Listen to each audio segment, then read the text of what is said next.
Yo, what's up, and hope you're doing well. Let's talk more science, specifically the victim's injuries pursuant to the crime scene and autopsy photographs. Why does the verbiage in the PCA vary from victim to victim? And why did Kaylee and Maddie's, quote, means of death definitely did not match, and were called the work of a, quote, sadistic? I've got all the details, so let's get right into it. Follow the science. In order to fully examine this topic, let's first recap the PCA, which clearly pinned this crime on Mr. Koberger as the sole assailant with presumably one weapon. We know a sheath was found that may infer the weapon was a K-bar, but the actual weapon has never been confirmed by law enforcement. It's also important to keep in mind law enforcement believes the quadruple homicide occurred in an extremely tight window of time, just 7 to 10 minutes total. Let's now delve into Kaylee and Maddie's injuries. Kaylee and Maddie were found in the same bed, so it is logical to deduce their injuries would be very similar. But Steve Gonsalves said, quote, their points of damage definitely did not match and was the work of a, quote, sadistic male. Further, Steve added, quote, they may have individually died from the same exact thing, being stabbed, but there are more details. They're not even close to matching.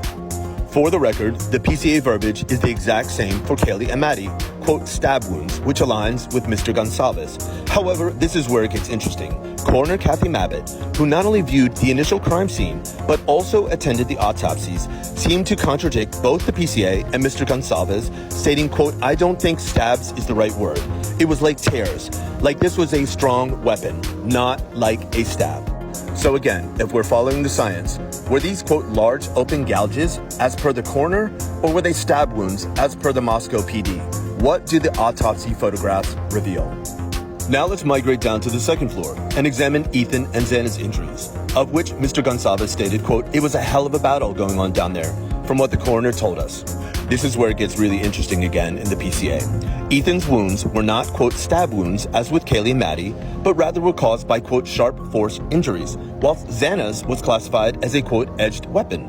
Why would they not all be categorized using the same exact verbiage if in fact Koberger was the sole assailant in such a tight window of time? So again, to follow the science, what do the crime scene photographs reveal about the injuries from victim to victim? Do they vary or do they look the same? It is still unclear whether or not law enforcement believes Ethan was awake whilst being attacked, but Xana had defensive wounds, which would corroborate the PCA to the degree that she was likely awake and fought back vigorously. So again, would the science infer that you would expect to find Koberger's DNA under her fingernails or Brian's biomatter transferred onto her body? Ironically, it was the Moscow PD that made a statement in support of my theory, saying, quote, the King Road residence contained a significant amount of blood from the victims, including spatter and cast-off, which based on my training makes it likely that this evidence was transferred to Koberger's person, clothing, or shoes.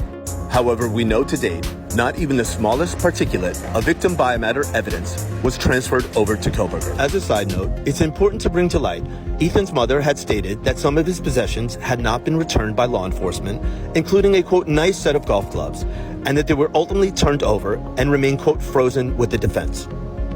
Is it possible the golf clubs were part of the, quote, battle on the second floor as a retaliatory or protective measure by either Ethan or Xana? Or were they used by anyone in that home that evening as such?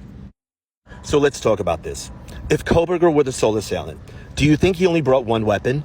Or is it possible to believe he brought two or more? Why would Kaylee and Maddie's fatal wounds, quote, not match if they were found in the same bed by law enforcement and believed to be murdered just seconds apart in a matter of seconds? What about Ethan's golf clubs still being, quote, frozen with the defense? Could they have been used to fight back against Brian? If so, would you expect to find his DNA on those clubs, not two unknown male DNA, perhaps? And what precisely do the over 4,000 autopsy and crime scene photographs reveal? Should the wounds all look very similar in the imagery? Fixed blade stab wounds across the board for all victims?